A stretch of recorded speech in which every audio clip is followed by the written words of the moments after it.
du Royaume de la Belgique, Monsieur le secrétaire général adjoint de OTAN,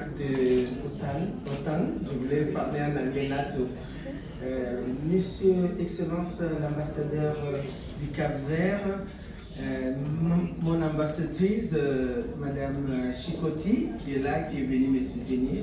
Merci beaucoup. Je voulais tout d'abord remercier l'ambassadeur Carteron pour m'avoir choisi comme récipiendaire de ce prix très important. Ça fait partie, comme je l'ai dit ce matin, de ma carrière et je me sens vraiment orgueilleuse quand il m'a adressé le courrier d'acceptation de cet important prix de la fondation du Forum Crans-Montana. Je suis familier avec cette institution. Je participe dans le Forum Crans-Montana parce que c'est une plateforme très importante d'échange. Et puis, ça a vraiment un contenu dans ces thèmes qu'il choisit chaque édition. Donc, je suis content de faire partie de l'édition 2019. Donc, je vous remercie et je dédie ce prix aussi aux femmes rurales. Ce sont les femmes rurales qui ont besoin de nous. Nous avons atteint là où nous sommes parce qu'on défend la cause de la femme rurale. Sans elle, nous n'allons pas manger. Je dis ça ce matin, 80% de notre nourriture qui est sur la table, c'est elle qui nous la donne. Et on a tout le devoir de ne pas faillir à l'ère autonomisée. L'autonomisation de la femme est très importante. Je félicite encore une fois le président de Crans-Montana d'avoir choisi des jeunes, la génération, parce que nous avons le droit de former les filles qui viendront, la génération qui viendra après nous. Soyons pas égoïstes, ayons notre plan de départ.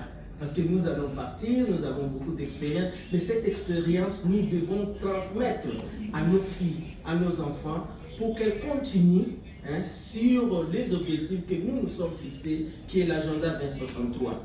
Beaucoup de gens ne croient pas à l'Union africaine. Moi-même, quand j'étais au café, je demandais quelle est la rélevance d'être à l'Union africaine. Mais le problème de l'Union africaine, le défi, c'est le manque de communication. Mes sœurs qui est ici, l'Union africaine fait beaucoup. Je vous dis que mon département est le département qui a éradiqué la fièvre bovine dans le pastorage.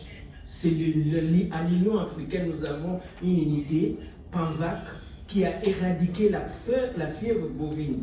Et aujourd'hui, nous avons les certificats ISO pour faire le vaccin pour le problème de la fièvre bovine. Nous avons la fièvre tchétché, la drépanocytose. C'est mon département qui est devant ça. Donc il y a beaucoup des acquis que nous faisons, mais c'est manque de communication. Et j'appelle mes sœurs, croyons à l'Union africaine. Aujourd'hui, je suis commissaire, mais ça impose pour vous, dans l'avenir, pour construire et bâtir une Afrique meilleure, l'Afrique que nous tous nous voulons. Donc je dédie ça aux femmes rurales.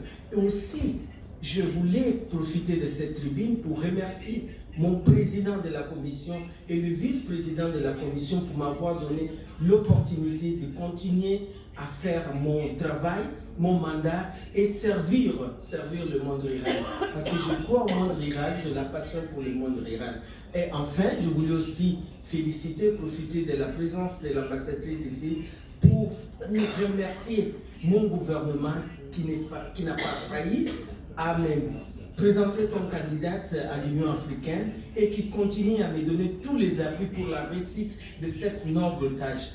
Et sur ce, je voulais profiter aussi de cette occasion d'avoir ici le secrétaire général de NATO pour lui remercier de l'appui qu'il a donné à l'Union africaine, non pas seulement le département de paix et sécurité, dans mon département sur les early warning.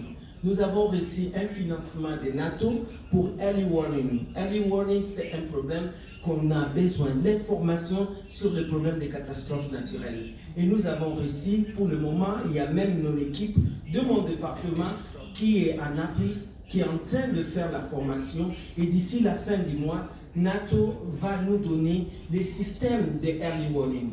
Parce qu'après le cyclone de Mozambique, Zimbabwe et Malawi, j'ai été choqué parce que je n'avais pas la capacité de réponse.